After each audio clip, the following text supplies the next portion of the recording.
Hey guys, it's Reagan, and today I'm going to be talking about the Riordan Hammer of Thor event in Birmingham. So, I went to Birmingham to go see Rick Riordan's talk and do a little presentation and get my book because I live 2.5 hours away from Birmingham, and it took me about 2 hours 45 minutes to get there, which is not too bad. But yeah, I went right after school, so I got out of school at 4 Eastern time, and I got there about 7 o'clock, so it wasn't too bad.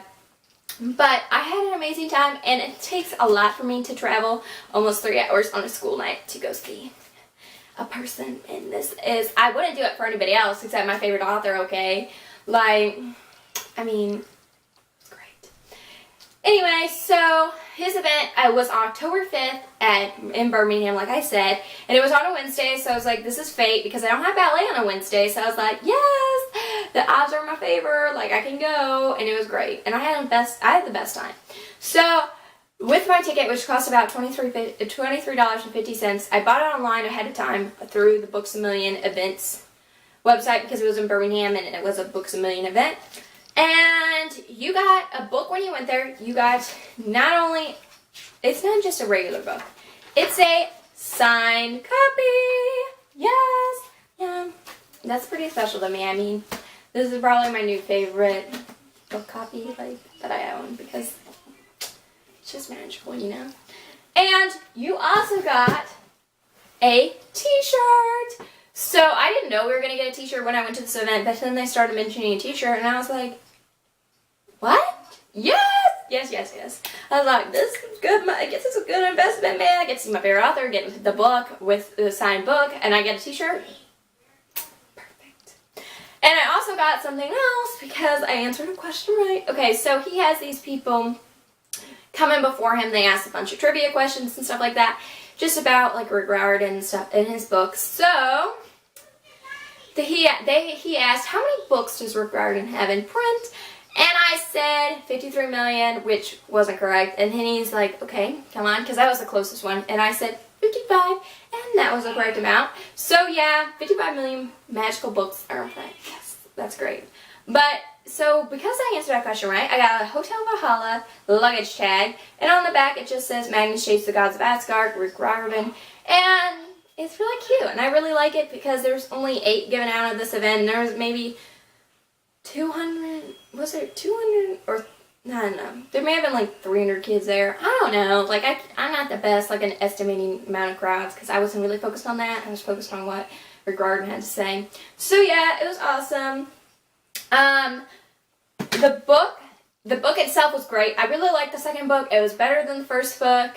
I feel like just because the first book was a little slower, and because it had to introduce all this Norse stuff, and it's just a huge big world that we're not exposed to. So yeah, it was a lot more fast paced in the first book, and I really liked it and really enjoyed it. The new characters are great. They're really interesting and deep and really well thought out. And I just love it, okay? So, it was great.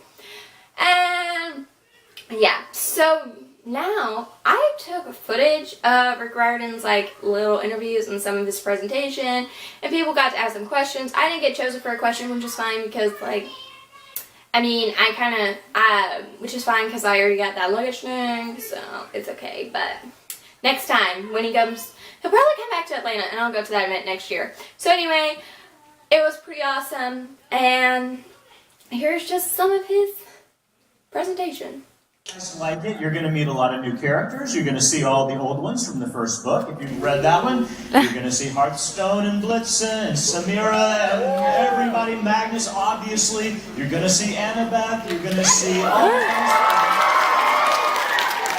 Basically, Thor, the god of thunder, has lost his hammer again. I am not making this up. In Norse mythology, Thor is always losing his hammer. It happens 3 times. So I figured, well, I'll just write about it happening one more time. Why not?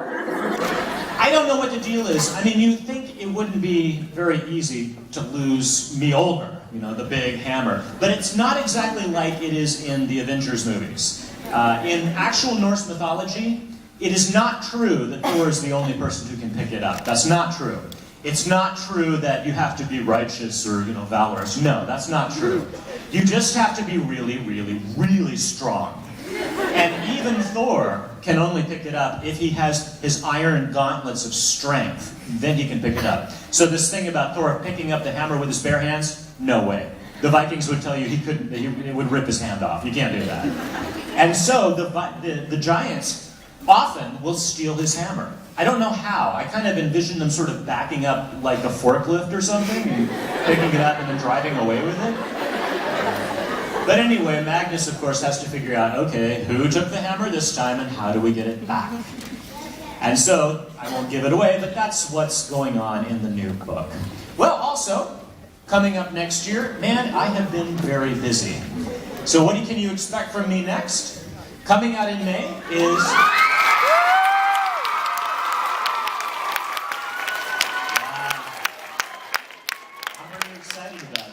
The second Trials of Apollo book, The Dark Prophecy.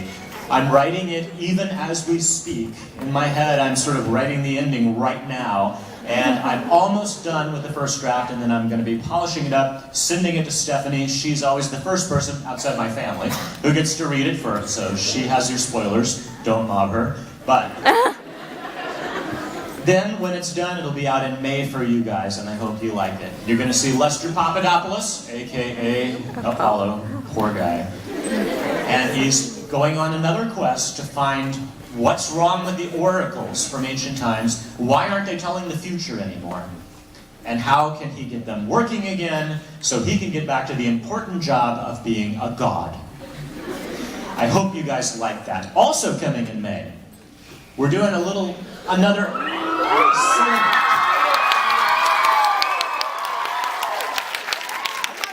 even really sure how to describe this. It's kind of like the Norse Guide, but it's a guide completely to Camp HalfBlood.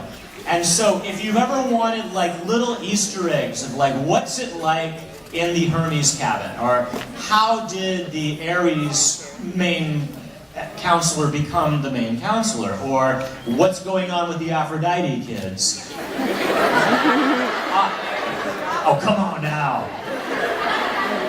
Anyway, it's got all these little stories in there told from different points of view, from all the different counselors and campers and people that live at the camp. So, I hope you guys like that. And also, this is kind of fun. The first Percy Jackson...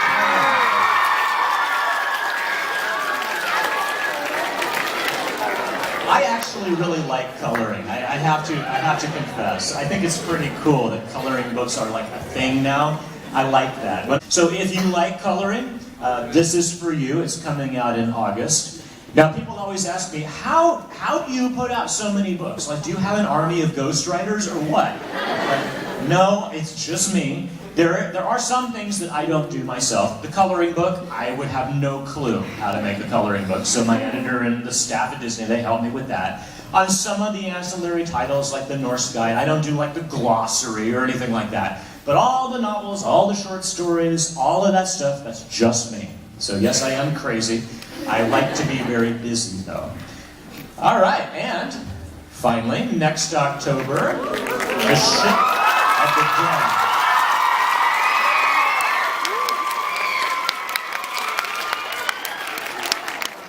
Now, I'm not going to tell you too much. Obviously, most of you just got Magnus Chase Book 2 tonight, so I'm not going to spoil Book 3 for you. But the title is The Ship of the Dead. And for you fangirls, no, I don't mean a ship as in a relationship. I don't mean I'm having two dead people that I ship. No.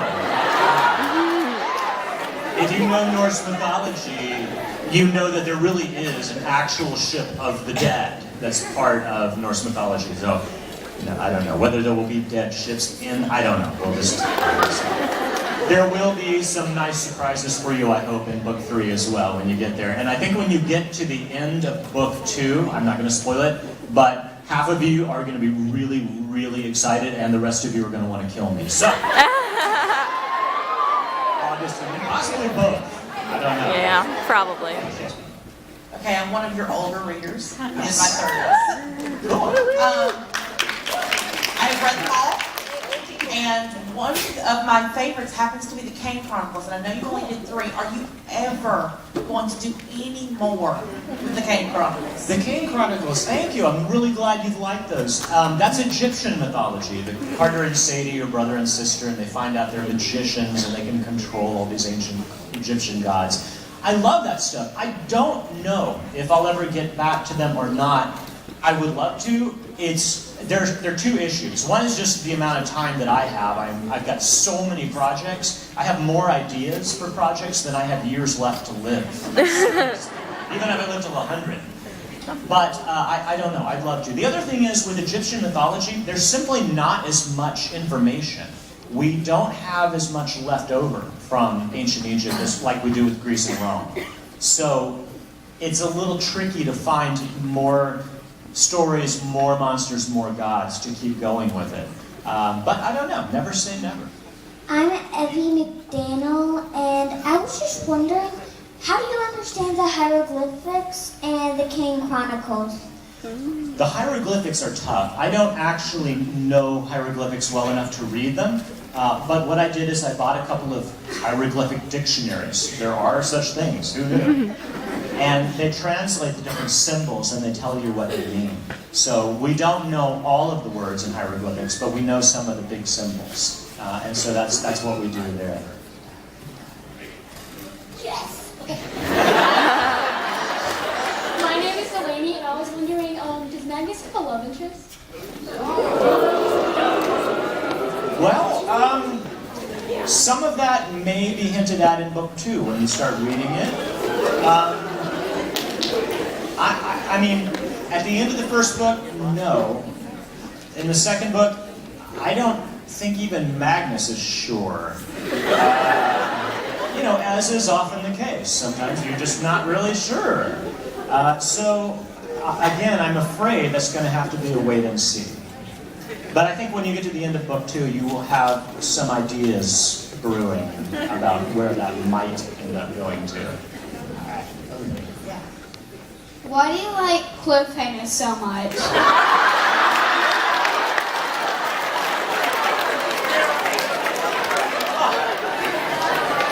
Cliffhangers! I would never do such a thing. I'm offended, sir.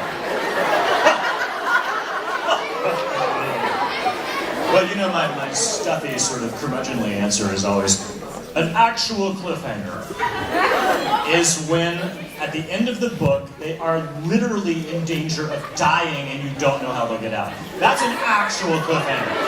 Yeah.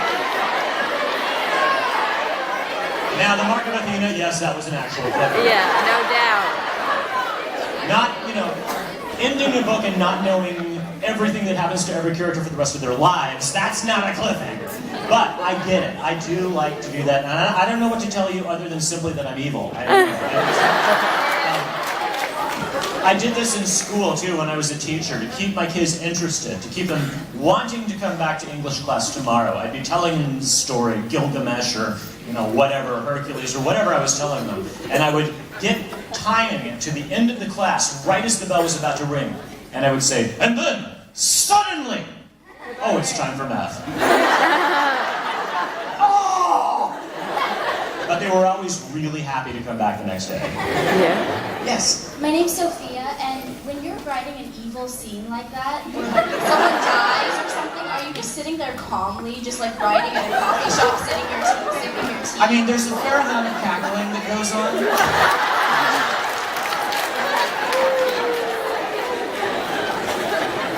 The occasional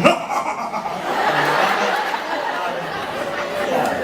But you know, those are the scenes that you remember. I mean, those are the, you know, one of the things about a book is that the stakes have to be real. You have to really believe that these people you care about are in danger.